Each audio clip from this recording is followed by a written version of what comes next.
Om Vasudeva Sutam Devam Kamsa Chanuramardanam Devaki Paramanandam Krishnam Vande Jagadgurum.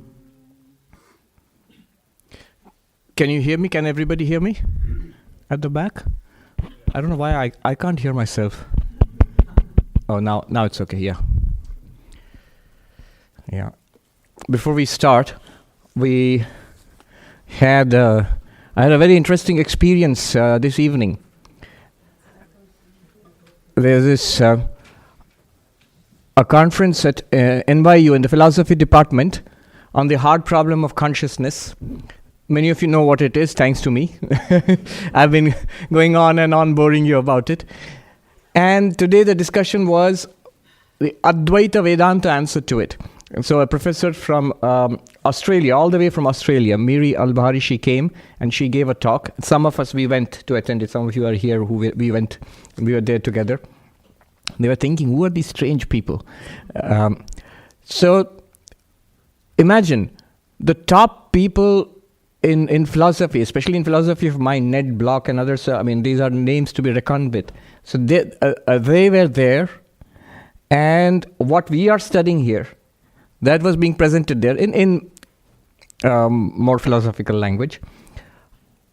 When the presentation was going on, I was so delighted, the things that she was saying are almost, if you put them in Sanskrit, that's exactly what Shankaracharya was saying 1400 years ago. Exactly the same things. Not only that, it's a tough crowd. Somebody said it's a tough sell.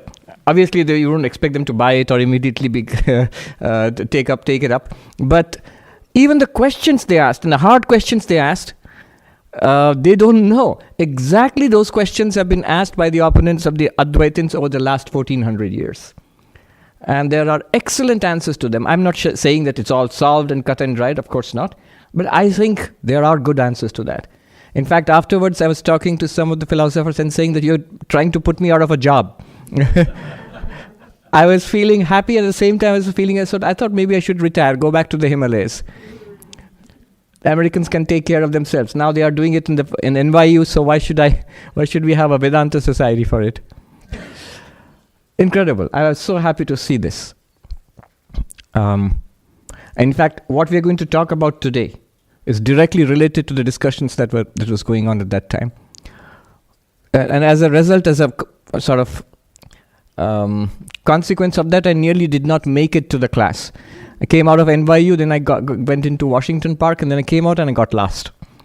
So I wandered around a little bit here and there, with time running out for the class. And I thought, no need to get anxious because nothing's going to happen unless I get there. So nothing interesting is going to happen unless I reach. But I did manage to come back. I said last time that the verse that we are going to do now, the 16th verse of the second chapter, is a very important verse. And philosophically speaking, at least from the non-dual perspective, it's the heart of the Bhagavad Gita. I'm using my words carefully. Philosophically speaking, from the non-dual perspective. If you're asking for practical advice in spiritual life, there are other verses which will be very useful. For karma yoga, something like karmanyevadhikaraste, that is a central verse. What do? I don't want all this philosophy. How do I lead my life? Krishna will say at the very end, Sarva dharman parityajya, give up all other practices, take refuge in me. So practical spiritual advice, there are other verses. This will seem very theoretical. But this is fundamental to the whole of Advaita Vedanta, this verse. What does this verse say? It can be said easily. The central teaching of Advaita Vedanta. Brahman is real, the world is an appearance, and you are Brahman. Many of you are like, yeah, we know that. You should have been there at the seminar. Just each of these things was taken up and shredded.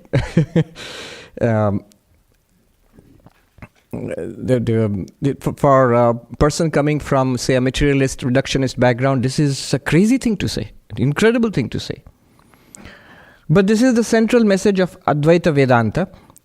Sri Ramakrishna, he was asked please teach me spirituality in one sentence. So the person who asked that was wise, because otherwise the whole of the Gospel of Ramakrishna, several hundred pages, 800 pages, 900 pages is the teaching of Ramakrishna. But one sentence, tell me all of spirituality in one sentence. And Sri Ramakrishna looked at that man and he said, Brahman is real, the world is an appearance. Assimilate this truth. And then the writer, no less than Swami Brahmananda, he says, saying this, Sri Ramakrishna kept quiet. He says this also. That means, emphasizes it, that Sri Ramakrishna did not add anything more to it. Brahman is the reality, the world is an appearance. In Bengali he said, Eiti dharana karo. Assimilate this. This is enough for enlightenment. This verse says it. This verse is for the first time. What is going on here? Krishna is talking about the Vedanta theory of the self. Who are we? And he has said that we do not die with the death of the body. Remember the last few verses? But now he is coming to the central teaching. There is one reality which appears as this universe, and you are that reality. Brahma Satyam, Brahman is real. Jagat Mithya, the universe is an appearance. And what about you? Jiva Brahmeva Napara. You are none other than that absolute reality. I was just thinking, it'll make you smile. The language the professor was using to say exactly this thing. She was saying that Advaita says there is an aperspectival ground of consciousness, and that appears as perspectival subjects. Basically, this is the same thing.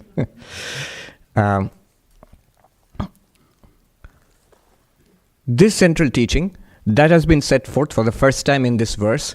And as you can imagine, Shankaracharya, the great teacher of Advaita Vedanta, he is very, very happy with this verse. So today we are going to not only read the verse and the basic meaning behind it, but I'm going to take you into, what I usually do not do, into the original commentary of Shankaracharya on this verse. So we'll do a close reading of his commentary. It's fantastic. And it has tremendous implications for philosophy. The commentary itself is so wonderful. And the great thing is, not only is the truth stated here, teaching given here, it is argued out, and it is also shown how you can directly experience it here and now and forever. So that's what's given here. There's a story which goes, Mahabharata was written by Vyasa, the great poet and sage.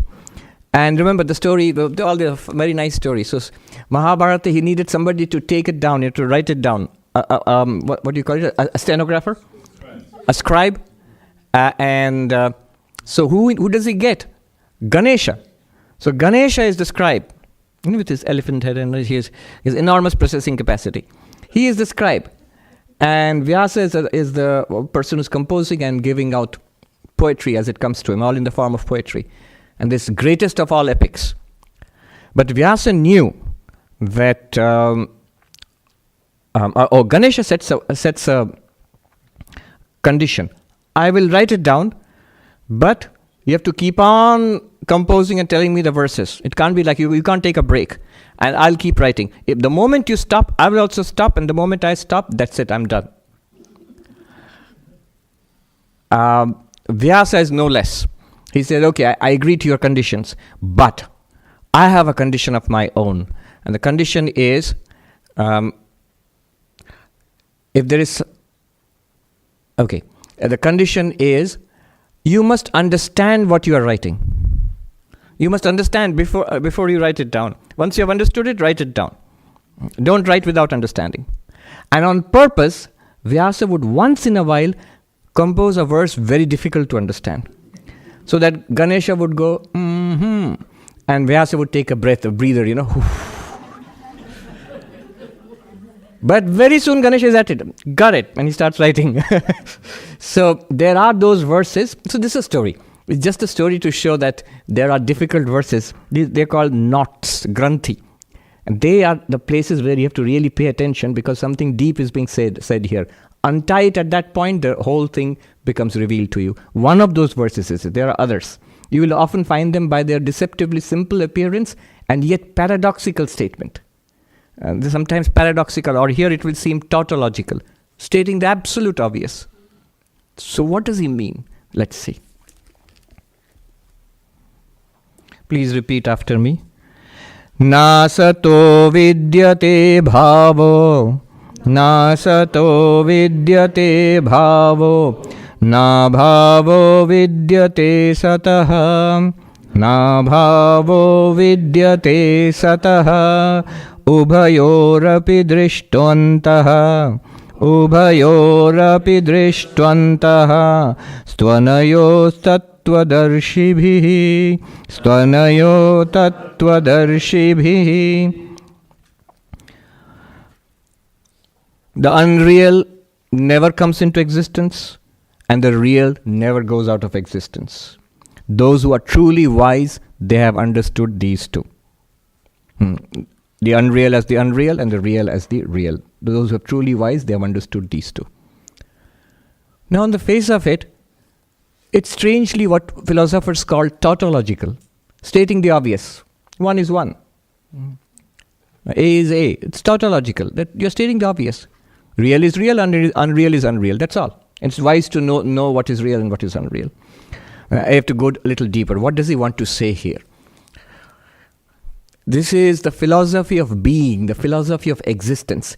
Remember, there can be an approach to Brahman from Sat, existence, from Chit, consciousness, and also from Ananda, value or bliss. This is an approach from existence, what is, from isness. Now, one way, I'll give you a simple explanation before we launch into what Shankaracharya does. One explanation is this. One way of explaining it is this. I have often mentioned, you can think of it in this way, things have intrinsic properties and incidental properties. So I've often given you the example of a hot potato which is being boiled. So it's hot, but it's hot only temporarily. It was not hot to begin with, and it will not be hot a little later. It's only when you're serving it hot. Now, it gains heat and loses heat. So the heat in the potato, it's not intrinsic to the potato. It's not always hot. Where did it get its heat from? It's a borrowed heat. It got its heat from the boiling water. And the boiling water similarly is not intrinsically hot. It is hot now, but it was not hot earlier, and it will not be hot later on. That heat does not belong to the water. It borrowed it from the hot pan. Similarly, the pan. It was cold. It borrowed its heat from the fire underneath. But the fire did not borrow its heat from anywhere else. It has its intrinsic heat. Now notice what happens to the fire. As long as it is burning, it is hot. To use a very simple example, it is hot. It does not become hot and does not become cold. As long as the fire is there, it is hot. And it can lend its heat to others. So, a sign of a borrowed property, incidental property, accidental property, is that it comes and goes. The pan was cold, it became hot and lost the heat. The water became hot and lost the heat. The potato, it became hot and lost the heat. But the fire never became hot and lost the heat. Whenever it was there, it was hot. So the sign of an intrinsic property is that it does not come and go. The sign of an incidental property. You know what is meant by incidental? Not essential to the nature of the thing. It's borrowed. It comes and goes. So somebody says, in Manhattan, you don't know who's rich. Because everybody acts rich and spends a lot of money. But some, they own that money, some they're maxing out their credit cards. So only when it's repossessed, the people who have lent you money, they come to take away the stuff. Then you realize, oh, it was borrowed money. It came and went, but it does not belong to that person. Similarly about heat. Now, if this much, you take away this much. If there is something called an intrinsic property, it will be there always. If there is something called an accidental or incidental property, it can come and go. The sign of it being an incidental property is it comes and goes. Now, think of existence. Can existence be a property? That's a different issue altogether, because there's a lot of philosophy. We might not know it. Philosophers would immediately object. But anyway, consider existence. Suppose existence is an incidental property. I'm telling you something which is common sense, but I'm putting it in a little philosophical language. Suppose existence is an incidental property. What would happen to it? If heat is what happened to the heat in the potato or the water or the pan? It comes and goes. If existence were like that, it would come and go. When heat comes and goes, the object becomes hot and cold. If existence comes and goes, what would happen to the object? It would be born, it would die, or it would be created, it would come into being, it would go out of being, right? Are you with me? If existence is like that, if something gains existence, it's a fancy way of saying it is created or born. If something loses existence, it's a philosophical way of saying that it is destroyed or dead. Which means being born and dying, being created and destroyed, coming into being and disappearing, these are signs that these entities have borrowed existence. Existence does not belong to them. Incidental. Incidental existence, accidental existence, borrowed existence. Existence does not belong to them. And what are we talking about? Just about everything in the world, including here, us, our bodies. Everything is created. Products are created, bodies are created and destroyed. The entire universe, in fact, is created in the Big Bang, and every artifact in it is created and destroyed. Every entity that we know comes into being and is lost. So they do not have existence as an intrinsic property. But suppose there is something called something which has existence as an intrinsic property. Suppose, what would happen to it? What would happen to it? It would be there always. It would never be born, never die. Just as fire, whenever fire is there, fire is hot. In the same way, if existence were an intrinsic property, then that entity would be there always. What he is saying here is, there is such a thing, which has existence as an intrinsic property. And it's you, the real you. And he will show it now. He will demonstrate it. He says it's there, it's an open secret, not exactly in front of our noses, rather we have to say behind our noses, let's say. It's there all the time, an open secret. We just have to see it. He's going to show us now. So that's the whole story behind it. He's going to show us what we call our immortal soul, that we are Brahman. He's going to show that to us. Okay. He said, the unreal has no existence, does not come into existence, and the real never goes out of existence. He uses words asat and sat. Now, think of three kinds of entities. One is in Advaita Vedanta, which has intrinsic existence. That means it never goes out of existence. It always is. You would say that it's good to say such a thing. You have defined it. Is there actually such a thing? Yes, there is. We'll see today. Right today we'll see right here. There is such a thing. And it's within everybody's experience. Now that thing is, that ultimate reality is Brahman, is Sat. That the name for that is Sat, pure being. Existence, pure being, Sat. So he uses that word Sat. We have also heard Satchidananda. Brahman is defined as existence, consciousness, bliss. So that word is used, Sat. That is the ultimate reality. The opposite of that is the absolutely unreal, which has no existence at all. So like a square circle, for example. Or the classical example they give is Bandhya Putra, the son of a barren woman. By definition, impossible. A square circle, by definition, impossible. So something that does not exist and can never appear. Does not exist, cannot appear. There's no question of it experiencing such a thing. It's a logical impossibility. But in between these two, the absolutely real and the totally unreal, in between these two, there's another category which has borrowed existence. So which comes into existence and disappears. That in-between category in Vedanta is called mithya. Things with borrowed existence, things which are not intrinsically real, they borrow their reality for a time being, mithya. What is the difference between absolutely real and this in-between category? This English translation would be the false, would be an appearance, would be false. How do you distinguish between existence, that which really exists, sat, and this mithya? Sat always exists, never goes out of existence.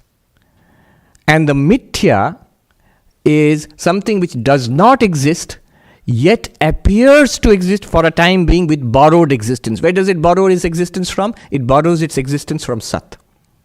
I'll repeat. Mithya, the false, the apparent reality, for a time being it appears before us. The absolutely unreal never appears, as nobody has actually seen a square circle. But we have, this is not crazy, because we have such experiences. A mirage, water in the mirage. You see, it seems like existing there. When you go close, you see it doesn't exist. The classic example of seeing a snake in a rope. So it appears. For a moment you thought you saw it, but when you go close, it's not there. So there is a category of things which appear without existing. And for the time being, they seem to exist, and their existence is borrowed. So that category is called mithya, and Shankaracharya wants to say whatever we experience in the world is in that category. They all have borrowed existence. They do not exist by themselves. They will not exist after some time. And even when, most important, even when they seem to exist, when they seem to appear before you right now, they do not exist by themselves. They are borrowing their existence from Sat, from Brahman. All right. How is this possible? He takes this track. See, this verse is about reality and unreality. Sat, the technical term is mithya. The word he uses for mithya here is asat. Why this has to be said is, those who have studied Vedanta, for them asat does not mean mithya. They talk about absolutely real sat, the false mithya, and the totally unreal asat. So here, asat does not mean totally unreal. This is what I wanted to point out. Here, asat means false. When you say the world is false, Shankaracharya is calling it asat here. But in Vedanta textbooks, asat means square circle, nothing. He does not mean that. So that's what has to be clear. All right. Now we know enough to go into Shankaracharya's explanation. He takes one. Yes. Is that the same as Maya? Yes. Yes. All entities which are called mithya are products of Maya. Maya presents Brahman, the Sat, the pure being, as the ever-changing world. Yeah. So therefore, everything that we see here, everything that Shankaracharya calls mithya, is Maya. In fact, it's a common phrase in India. Sab Maya hai. People will repeat it in villages. They have not gone through all this philosophy. But it's just a sort of, catchphrase. Like life is like that. So, Sab Maya, everything is Maya. Literally, it means everything is Maya. But when somebody says that, what he or she means in India is just let it go. It's just like that. Don't start philosophizing with that person. He'll be puzzled. All right. Now the track Shankaracharya takes is, how do you borrow existence? It's cool to talk about borrowing existence but is it possible? What do you mean borrow existence? It happens all the time. Where does it happen? Cause and effect. Material cause and effect. So clay, when you shape it into a pot, you call it a pot, but the pot, which has a name, a distinct form, and a use, name, form, use, nama, rupa, vyavahara, but its entire existence depends on the constituent clay. True or false? Only a few of you seem convinced. A clay pot. Look at this. A wooden lectern. Its entire existence depends upon the wood constituting it. Proof, take away the wood, the lectern would disappear immediately. Right? It has no existence. In fact, when I touch it, what do I say? Touch wood. I don't say touch lectern. I know I'm touching wood only. I can conventionally say I'm touching a lectern or a podium, but I know physically I'm touching what? The material out of which it is made.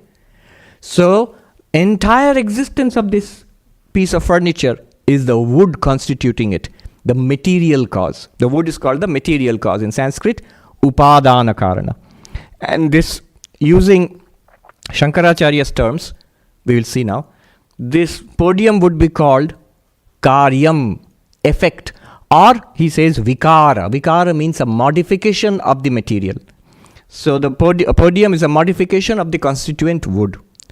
Any modification, this is what he wants to say, any modification borrows existence from its constituent material.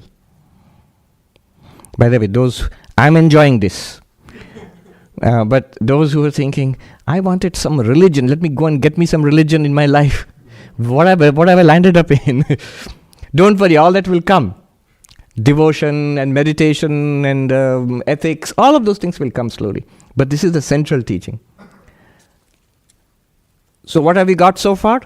Anything that is a modification, an effect, depends on its material cause for its existence. It borrows, a pot borrows existence from the constituent clay. This furniture borrows its existence from the constituent wood. All right. I'll read out the original Sanskrit. You will like it. I'll translate, of course. Shankaracharya says, Vikaro hisa, any entity you see is an effect, modification. Vikara cha vyabhicharati, effects keep changing.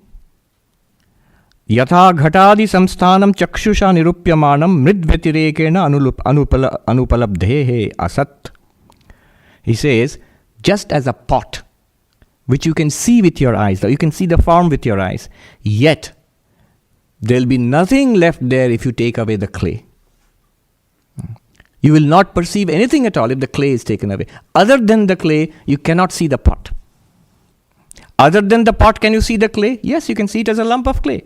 If you break the pot, you can see it as a broken pot. The clay you can see. In fact, all you are seeing is clay. Literally, anything that your eyes are contacting is the clay itself. Okay. So what did he say? Just like, he gives an example. Whenever he says yatha, it means just like. Just like the form of a clay seen by the eyes is not seen other than the form of a pot seen by the eyes is not seen other than the clay constituting the pot. Without that, no pot. Similarly, what does he want to say? Similarly, tatha, just like that. So when Shankaracharya is writing in Sanskrit commentaries, if there is a yatha means just like. Look for the tatha. Just like that. There he is going to make his point. Tatha, sarvo vikara karana vyatirekena anupalabdhehe asan. Just like that, every effect, every product, vikara, has no existence, cannot be found, cannot be experienced without their constituent material. This is he says, asan, this is the very definition of falsity. So, what is his conclusion? Being an effect, being unable to exist, being unavailable for experience without its constituent cause, all these products are false. The term he uses, asat. In plural, asan in Sanskrit plural. Also, these ones did not exist before their creation and will not exist after the destruction. Remember, was not hot earlier, will not be hot afterwards. Is it getting hot? Do you need the fan? Some borrowed. He says, Janma pradhvangsabhyam praguddham cha anupalabdhe. Not only are they not existent without their constituent materials, but before their creation also you could not see them. And after their creation also, they are not available for experience. After their destruction. Before destruction was not there, before creation was not there, after destruction will not be there. Even when we say they are there, they are not there without their constituent material. So this name and form, all these things are names and forms. These names and forms are appearances. They are not there before they were created. They will not be there after they are gone. And even when they are there, they are still appearances of their underlying material cause. But you will say, yeah, so the clay is there, right? But the clay is not there apart from its cause.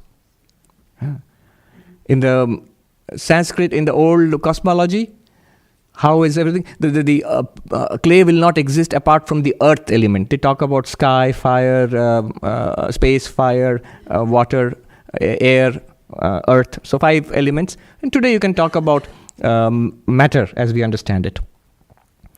So he says, so the clay does not exist without its cause, and that one does not exist without its cause. The clay is an appearance of its cause, and that cause is an appearance of its underlying cause, and that is an appearance of its underlying cause. So he says, Mrida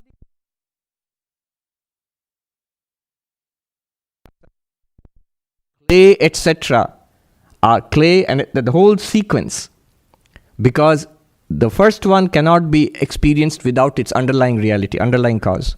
And that one cannot be experienced without its underlying substance. And so on, the whole thing becomes an appearance. Then question. So the guy who asked the question is very interesting. Often just the question which comes to, maybe if you're following carefully, the same question will come to your mind. Are you saying everything will disappear then? Tadabhavecha sarvabhava prasanga iti chet. I say, wait, just a minute. If you say that, if you do that, then we are arriving at nothingness. Is everything from A to Z an appearance? That cannot be. The whole thing must be grounded somewhere. You cannot infinitely borrow heat. It must have come from something which is intrinsically hot. Similarly, what is intrinsically existing? Shankaracharya says, no. It's not that everything is false or everything is an appearance. There is a ground reality. We are coming there now. What is the ground reality? He says, every experience you have, in every experience, a pot experience, a table experience, man or woman or sky or earth, whatever experience you have, good and bad and pleasant and unpleasant, in all the experiences, there are 2 components. This is very important. There are 2 components. What are the 2 components? There is the object of experience. It's called Vishaya. Sight, sound, smell, taste, touch. These are the objects of sense experience. And there is the experience of isness, which we ignore. You see, when you see what are you seeing? You say clock. What are you seeing now? You say book. What are you seeing now? You say hand. What Shankaracharya says, no, in each of these experiences, the 2 components are there. Clock, name and form. Clock is. So clock is one experience, and the other part of it is, it exists.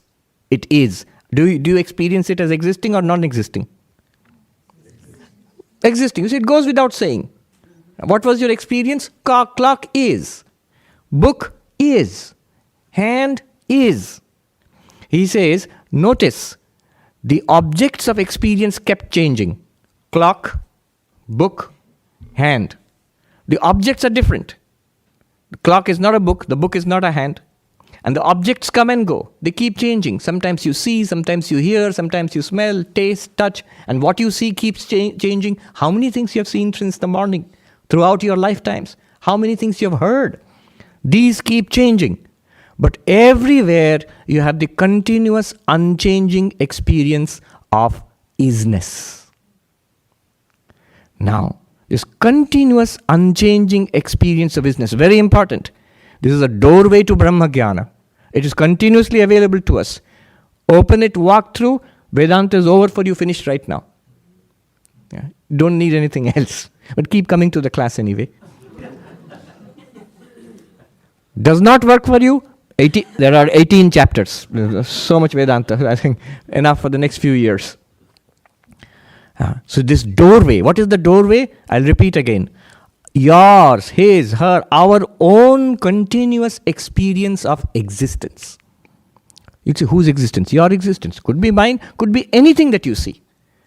All the time we have an experience of existence. Now next he says, these two experiences we have, experience of the object and the experience of existence.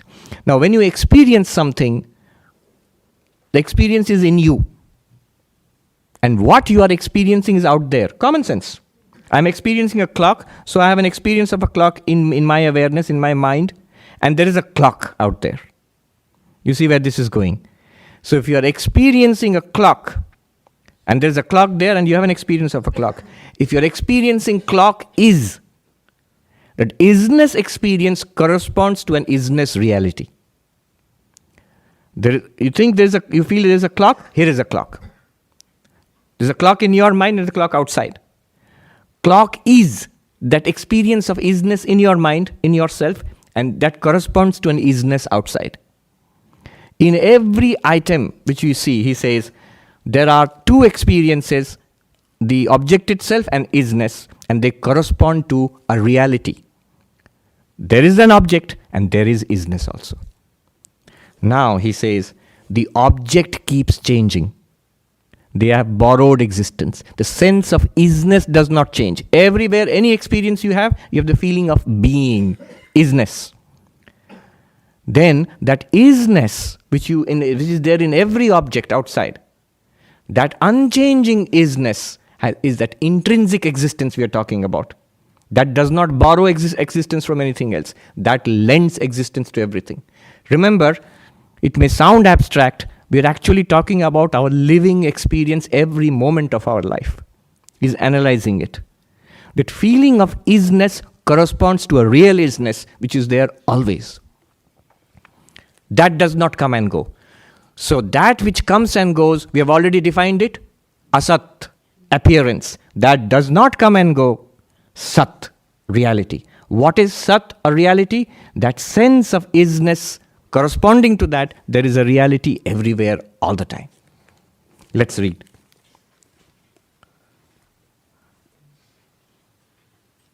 He says, Yad Vishaya Buddhi na vyavicharati tat sat. That entity about which your experience does not change, that is reality. Yad Vishaya Buddhi vyavicharati tad asat iti. The object about which your experience keeps changing, clock, hand, book, that one is an appearance. Why? Because that has borrowed existence. Iti sadasad vibhage buddhi tantre sthite. He says, in this way, in all our experiences, which experience? Every experience you have in life till now and what you will continue to have, you will have a continuous mixed experience of appearance and reality. Appearance and reality. Sad, asat. What is appearance? Names and forms. What is reality? Isness. What do you mean by isness?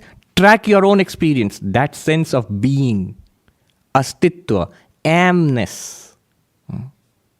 Okay. Then he gives an example. Sanghata, sanpata, sanhasti iti evam sarvatra. Pot exists. Cloth exists, elephant exists. In Shankaracharya's context, 1400 years ago, yes. So those are the common, we might say SUV exists. That's the closest we can get to the elephant. So, exists. Then he says, is. Do you notice? Tayo buddheyo ghatadi buddhi vyavicharati tatacha darshitam natu sadbuddhi. And in these experiences, you will see the object keeps changing. The sense of isness does not change. We club them together and we never notice the background isness. Shankaracharya is drawing our attention. You think, can it be that simple? It's not. But in essence, it is pretty simple. This says, Tasmad ghatadi buddhi vishaya asan vyavicharat natu sadbuddhi vishaya abhyavicharat. Therefore, that which corresponds to your changing experience, clock, book, hand, these are appearances. Why? Because they change. What's the problem if they change? If they change, they have borrowed existence. They cannot be real in themselves. But your experience, everybody's continuous experience of isness points to it's not itself a reality, it points to the reality which cannot be expressed. It points to a reality. Why is it that real? Because it does not change. You never see it coming into being, you never see it disappearing. Which one am I talking about? It isness, amness. In Sanskrit, astitva. Satta. Satta in Hindi means power, but here it means existence, being. Now, the person who's objecting is a funny guy. He's got all the good, tough questions. So he says, that's cool, but I've got questions. Number one, ghate vinashte ghata buddho. Questions you will sometimes never think about also. He's a really smart guy. Ghate vinashte ghata buddho vyavicharantyam sadbuddhi api vyavicharati iti chet. He says, just a minute. You said part exists, and you're making a distinction between the part, name and form and the existence of it. Okay? Yes. But then when the part is broken, part does not exist, the part experience goes, and I say existence also is gone because part is broken, part is gone now. So your existence is not, what will you say? Part is not. So your is has become is not. What do you say to that? He says, na patadau api sadbuddhi darshanat. He says, no, but you can see it in the cloth, in the elephant, that isness continues. The isness continues. It's only the part, name and form which has disappeared. Then the questioner asks a similar question. He says, just a minute. Sadbuddhivat ghata buddhi api ghata antare drishyate iti chet. He's funny. He says that, you say existence, the experience of isness continues, because if the part is broken, the cloth is, you are saying. But then I can say that this part is broken, but my experience of part continues in another part. So part is the ultimate reality. Because everywhere there's part. In this part, I cannot say it's a part anymore. But just like you said, cloth is, elephant is, I can say this, the other part is, here is a part, here is a part. So part continues. So part is real. Part is the ultimate reality. That will become a part Vedanta. Shankaracharya says, na padadu adarshanat. Because you cannot see, you don't have the experience of a part in a cloth. You don't have the experience of a part in an elephant. But you have the experience of isness in whatever exists. If you say there is something in which the experience of isness is not there, immediately it will not exist. It is not. You see? Logically speaking. He won't let go. He's like a bulldog. He's got hold of it. He said, just a minute, let me clarify this. Sadbuddhi rapi nashte ghatena drishyate iti chet. You said isness is everywhere. Here's a very important point coming up. You said isness is everywhere. Fine. But when the pot is destroyed, you said cloth exists, elephant exists, but in the destroyed pot, I don't see isness. I can no longer say pot is. That pot is gone. So there I don't see isness. Where is the isness?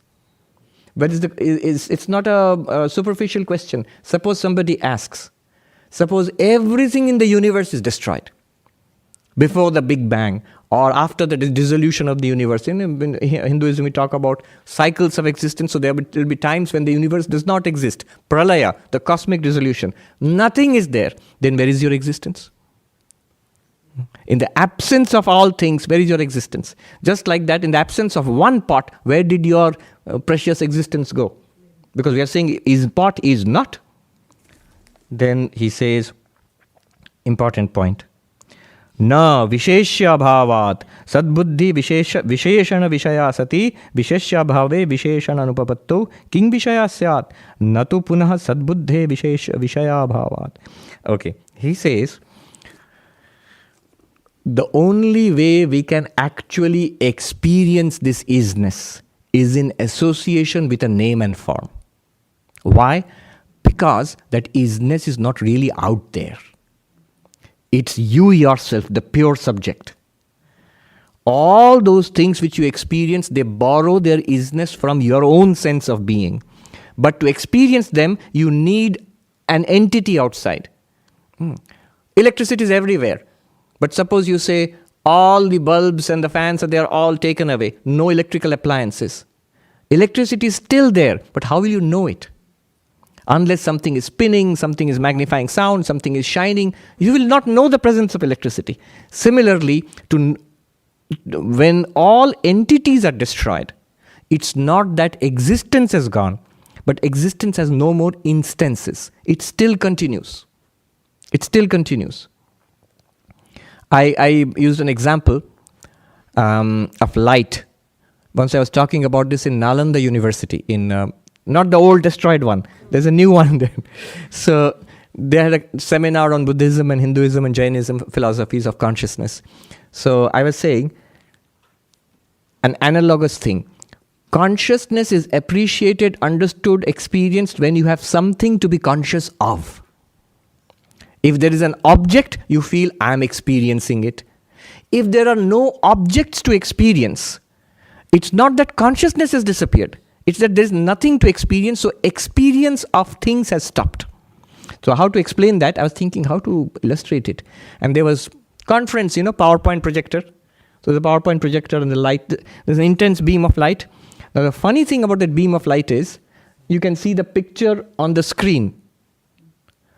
But the camera is there, or the projector is up there on the ceiling. You know what I'm talking about, you have seen. From there to the screen, an intense light is coming. But if you see there, it doesn't seem to be anything particular. It's only when the speaker, the presenter is walking through that beam, suddenly you see the face shining with white light or something. So what I said is, right now in this spot, there doesn't seem to be light. It's just air. But when I thrust my hand in there, you see my hand shines with light. When I remove my hand, what happens to the light there? It's still there. But it's not shining because an object is not there. When the object is there, the light, it reflects. And you see the object. One Swami put it very beautifully. What does the light do for the object? It reveals the object. What does the object, we know this, but what does the object do for the light? It manifests an already existing light. Is it true? Right here, you see, I can show a little bit here also. See? If I remove it, there's a light here.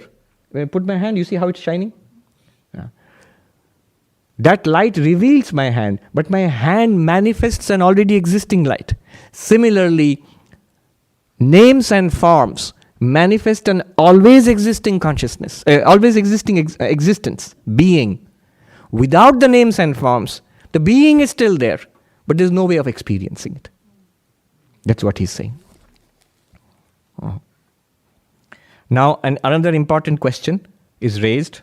I'm racing through it sort of. I'm skipping a little bit.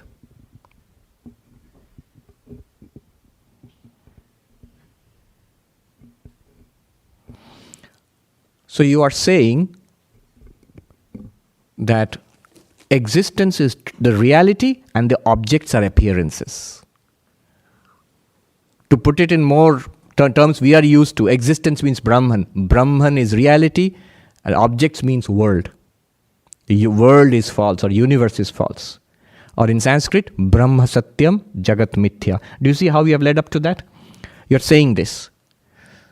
The same entity, in that you are saying the names and forms are appearances, the existence alone is real. Real because it is unchanging. The existence alone is real and it manifests these names and forms. It reveals or it gives existence, lends existence to the object. That's what you're saying. But this reality and falsity, they cannot exist together. How can the same thing be true and false at the same time? How can the same thing be true and false at the same time? This mic, is it true or false? True or false? The answer will be depends. You're asking from the point of view of Brahman existence? Yes, it is. You're asking about the mic name and form? Without the existence? It is not. Shankaracharya gives an example. Na idam udakam iti marityadyo anyatara abhave api samanadhikaranya darshanat. Tasmad dehade dvandasya sakaranasya sato na vidyate bhavati. He says, in a mirage, you see two things at the same time. You say, this is water. Now, two things are there. That sense of this and water. Water is not there. The water that you see there is an appearance. But there is something there. Hot air and the desert sand, that's there. So when you say this, it points to a reality. And when you say water, that's wrong. That water is not there. So a reality and an appearance exist together, coexist together. Yeah? A real desert and real water cannot coexist. But a real desert I mean the sandy one, not the cake. I can never get the pronunciations. Desert, yes. You won't know this. It's very funny. There was a very senior Swami in St. Louis. He came to this country in the 1930s.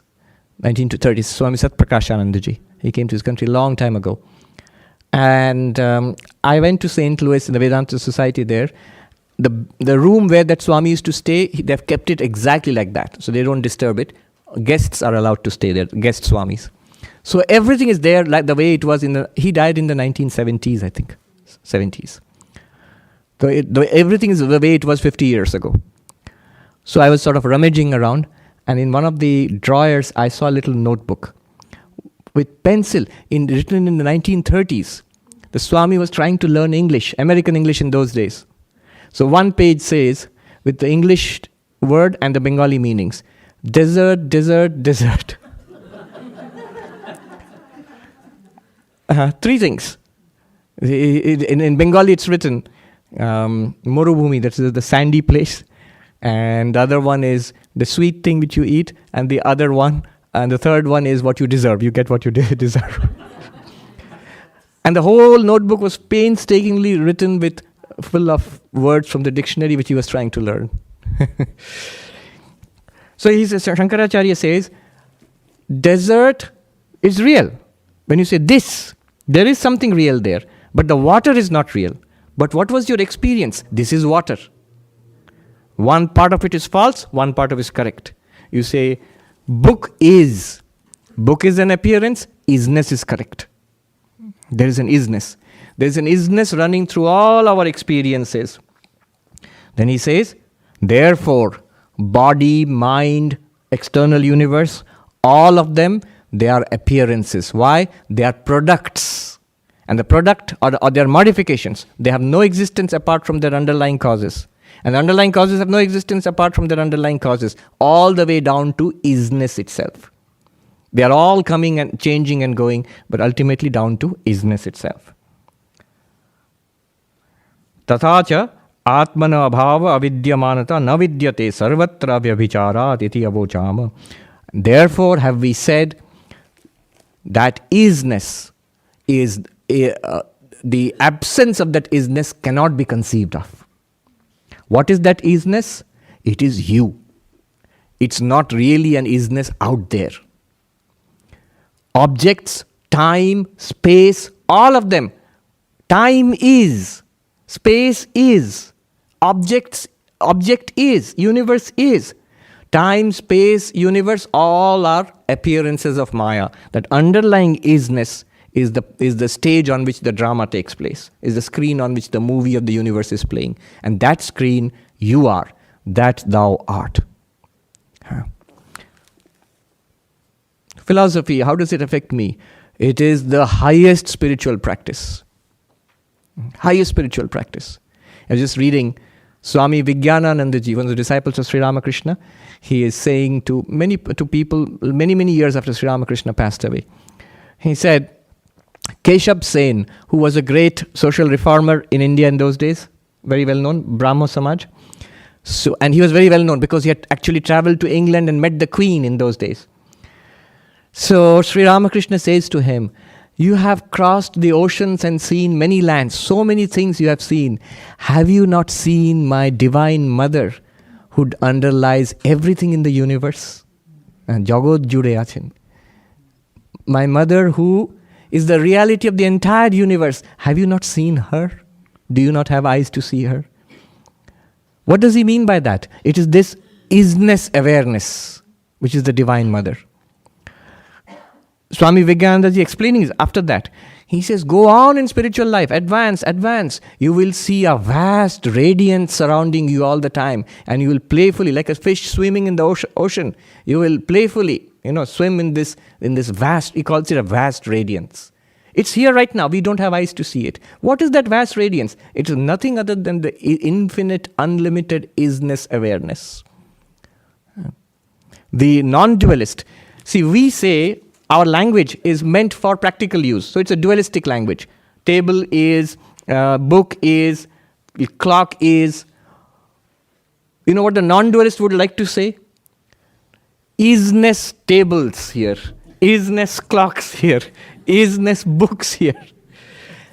It's not as silly as it appears. If you look at the ocean, a child might say, oh, that wave has a lot of water in it. This wave is small one, has less water in it.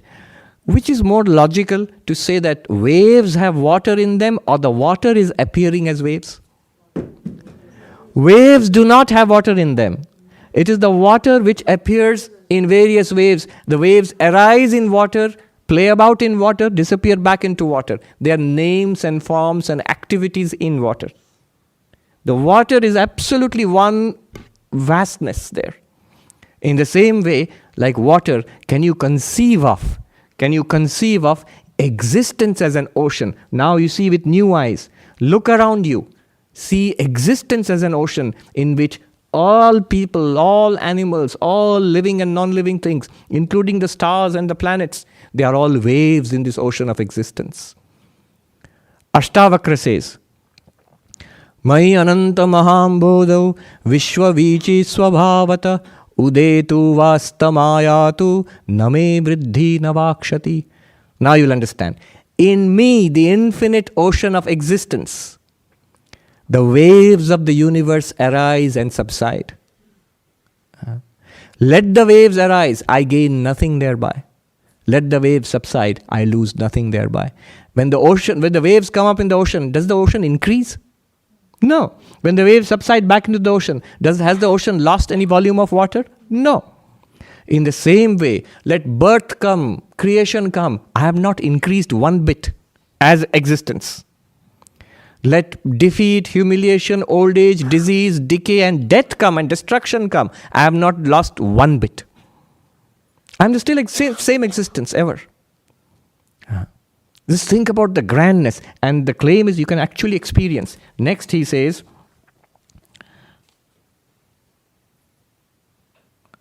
those who understand the difference between the truth, these two. He says, nirnaya, the conviction, clarity. Sad sadeva, asad asad eva. He says, the reality is real. The asad, the appearance is an appearance. I, the pure existence consciousness, I am real. That one, that I.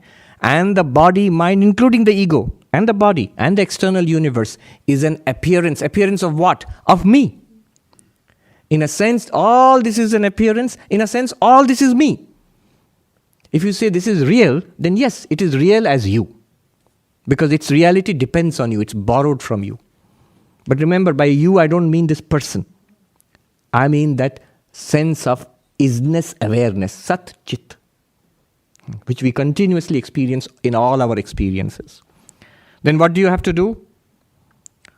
Tvam api tattvadarshinam drishtim ashritya. He says, oh Arjuna, here Shankara is pitching in to help Krishna. He's saying, Arjuna what should he do? Take up this viewpoint. Take up this viewpoint. Tattvadarshi means a knower of reality. Take up the viewpoint of the knower of reality in your life. Shokam moham cha hitva. Arise above delusion and sorrow. I am asan eva. All the waves that come in your life, say that they are appearances like marichi jalavat, like the water of a mirage. Manasi nischitya titikshasva. With this clarity, with this conviction, he says, go back to the earlier verse. He said, all the afflictions in life, what had he said? What's the solution? He said, put up with them. How will you put up with them? With this clarity and conviction. This is how you live your life and do whatever has to be done. It gives you enormous freedom. Nothing here. I was thinking, that professor, the lady in the university, NYU, she said this is very poetic Sanskrit, but what she said was the entire universe of objective and objective entities is contained in one inclusive, within the boundaries of one inclusive, a-perspective ground of consciousness. But so this is what he's saying. I'll end with one monk I know in the Rishikesh, Haridwar. So there was a great teacher. He was teaching about Vedanta, and he didn't know much about modern science. So somebody had shown him an X-ray, and he said, "I saw this, oh monks." We were all sitting around. "Oh monks, maine dekha, I saw this. A light which goes through the skin and the blood and the flesh and to the bones, to the very bones." He says, exactly like this. I love the way he would bring all these examples back to Vedanta. Exactly like this should be your vision. Like supervision, Superman. Not to see through to the bones. He says, see through to reality. He says, Mahatma ki drishti aisi honi chahiye. The vision, the perspective. It has nothing to do with the physical vision. Your perspective, the perspective of a monk, of a practitioner of non-dualism should be like this. Keep your attention on the unchanging reality. And enjoy the movie, the ever-changing waves of the ocean which you are. You are the ocean. Why are you so worried about little waves? Rise above the little. Nothing can affect you. It can affect the body. But you are not the body. The body is a wave in you. Instead of thinking, I am a tiny spark of consciousness in an uncaring, vast universe of eternal time and space.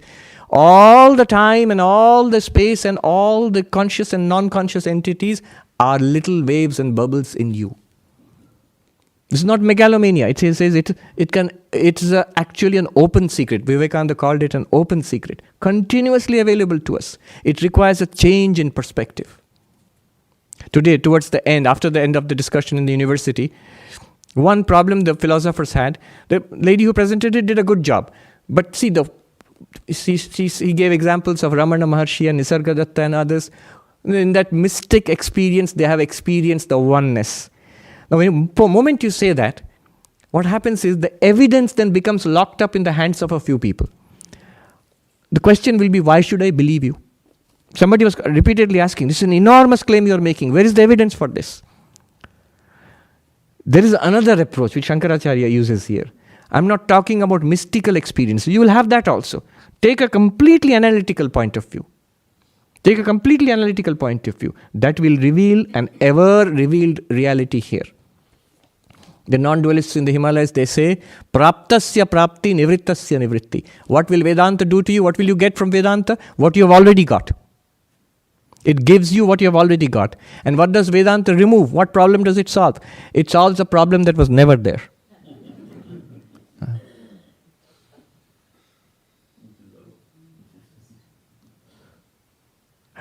Praptasya prapti nivrittasya nivritti. Yeah. Swamiji, yes. Is not a cause of this universe. How did you go there? No, you're right. You're right. That's the ultimate answer. But how did you? I'm interested in knowing why. Because of the part and the part is just an effect. So there has to be a cause. Yes.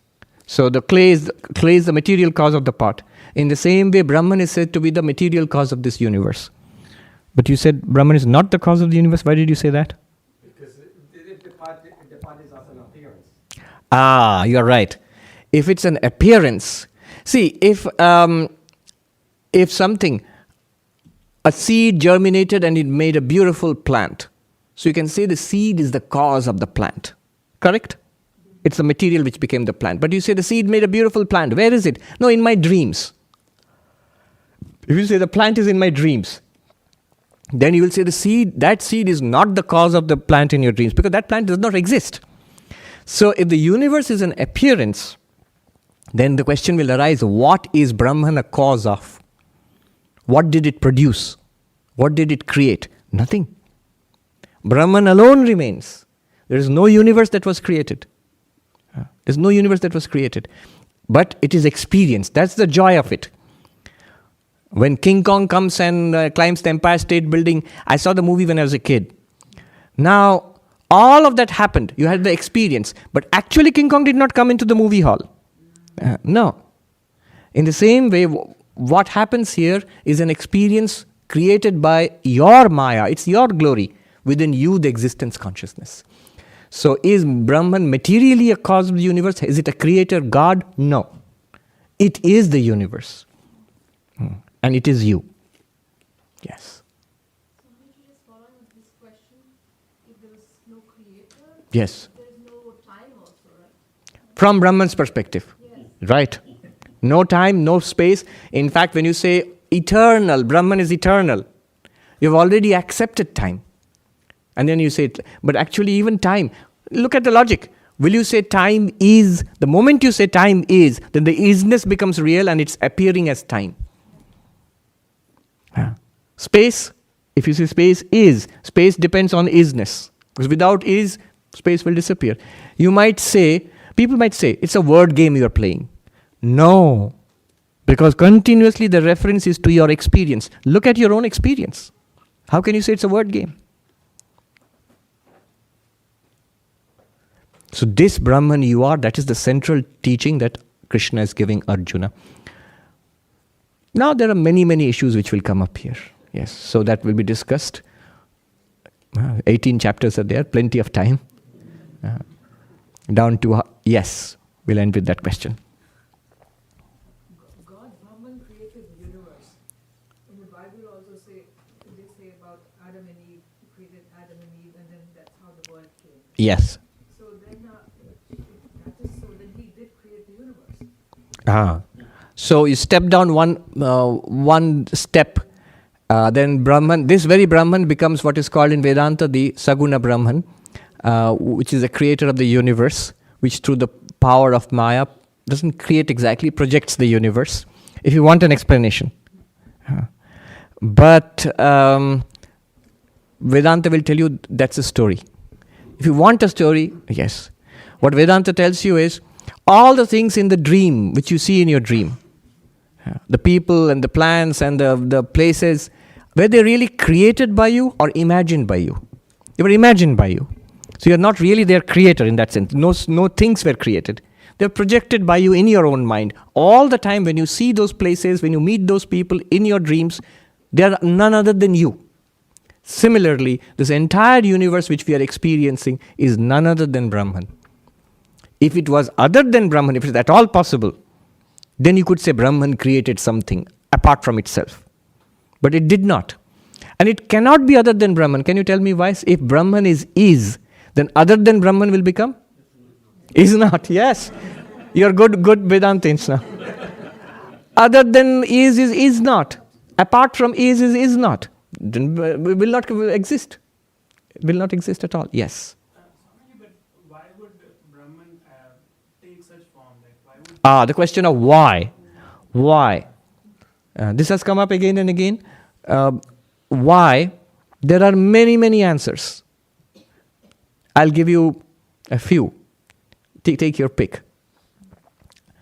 We'll end with that. It's a very profound question. In fact, today in the university, one place it got stuck is, so that you are saying there's one, again the same thing, a perspectival ground of consciousness. Yes.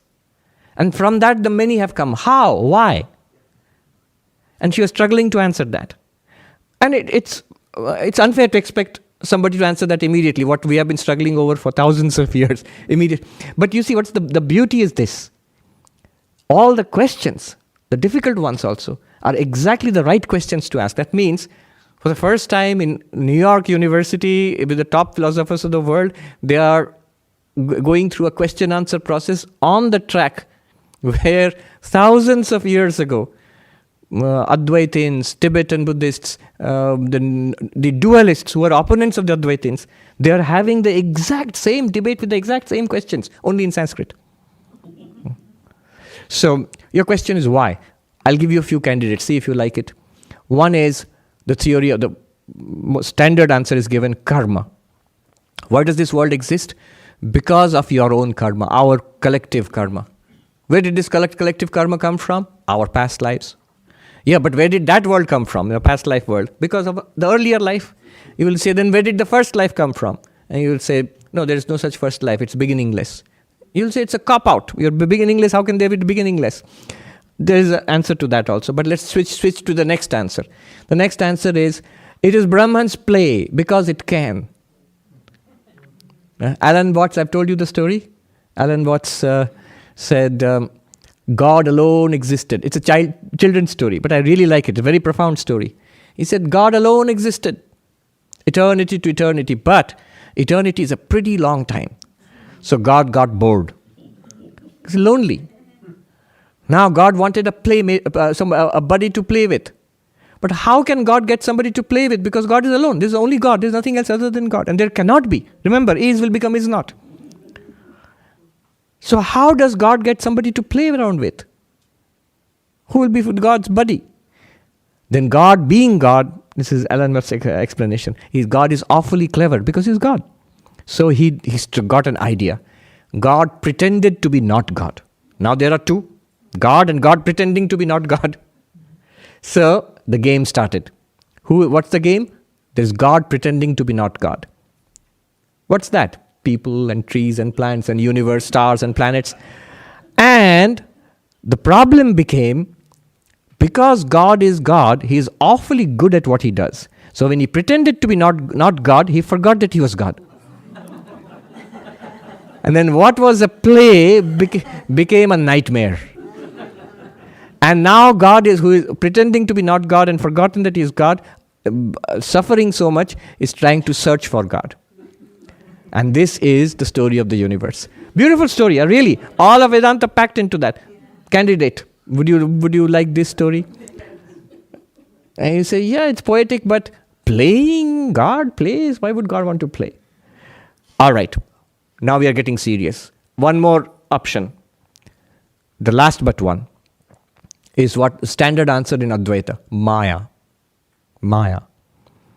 So God has this power which allows God, or let's not use the word God, Brahman, isness, has this power which allows isness to appear as many forms. Clock is, table is, sky is, earth is, water is, man is, mind is, thoughts. So isness appears in all these forms because isness has that power to project itself. It's like a blank screen which has the power to project movies upon itself. Consciousness can have that power. That is the nature of consciousness. Now, what is, the question will arise, then is it non-dual? How can that power, does that power exist? Or does it not? If it does not exist, you can't have the universe. If it exists, then there are two things which are isness and power is. But that power has no existence apart from isness. So it's non-dual. It's like, they call it like the fire and the burning power of fire. That's an explanation. You might say, even then why? Infinite existence could... The physicist Lawrence Krauss said, this is a children's question. They keep asking why, till the last solution is go to bed. But Vedanta does not say go to bed. It says the question itself is wrong. If you ask why Maya, the question itself is wrong. Why is the question wrong? It took me a long time to understand. Shankaracharya, Vivekananda, they all dismiss it. Question is wrong. Why is the question wrong? I can ask why. And so saying go to bed, there is an answer to that. Look at what you are asking. This is about causation. You are asking about cause. You are asking why Maya. But what is Maya? According to Vedanta, Maya is time, space, causation. Now suppose you ask, it's wrong because you cannot ask why. Why, when you ask why, what kind of answer will satisfy you? A cause. Why did it rain? Why is the grass wet? Because it rained. Why did it rain? Because of the clouds, and so on. So when you say why Maya, you need a because answer. Why did Brahman become the universe or even appear as the universe? Why is Brahman even playing? If you're asking that, what answer will satisfy you? A because answer. But a because answer works only after causation. If you ask a question about causation itself, why causation? It's not a logically correct question. Why? For example, time, space, and causation. It's like asking, what is there outside space? Outside and inside are space terms. Once you have accepted space, then you can ask outside or inside. But space itself, what is outside? There's no way of... outside means some space is there outside, but no. Time, if you ask what was there before time. But before and after are time words. They make sense only when time has started. So only when causation has started, downwards, after Maya, then the question is why this thing happened, why that thing happened. But why Maya happened? Why did Brahman appear as the universe? The question itself is logically wrong. Am I making logical sense? If not psychological sense, but logical sense. It makes logical sense. Do you see? I'll make psychological sense also. Swami Trigunatitananda, he gave a beautiful answer. The same question was asked. He said, his answer is more direct, it's a really deeply spiritual answer. He said, on this side of Maya, on this side of enlightenment, we have the question and there is no answer possible. On the other side, they have the answer, but no question is there. Notice, enlightened people, anybody you consider to be enlightened, Ramana Maharshi or Nisargadatta, the lady was speaking about them, or Ramakrishna or Vivekananda, one thing have you ever noticed? Do they ever say, okay, I'm enlightened now, I'm a knower of Brahman, I'm free and all of that, but one problem still remains. Why this thing has happened? They seem to have, the question seems to have disappeared for them. We'll end here.